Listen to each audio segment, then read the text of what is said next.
இந்த ஈரான் ஒரு பகுதியில் சில கப்பல்கள்லாம் எண்ணெய் கப்பல்கள்லாம் அப்படியே பிடிச்சி நிறுத்தி வச்சுருக்காங்க. இந்த பக்கம் போல் அந்த பக்கமும் போல் அதுக்கு சில கட்டுப்பாடுகள் வச்சுருக்காங்க.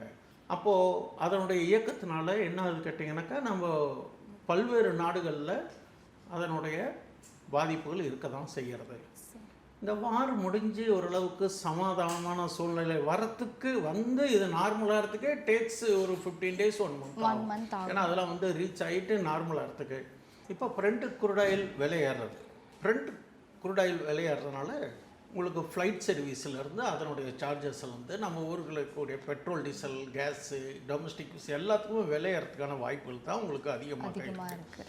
ஜென்ரலாக போர் செய்திகள் அப்படின்னு வந்த உடனேயே நம்ம ஒரு பேனிக் ஆகிடுவாங்க இன்வெஸ்டர்ஸு அண்டு ட்ரேடர்ஸு ஸ்டாக் மார்க்கெட்டில்.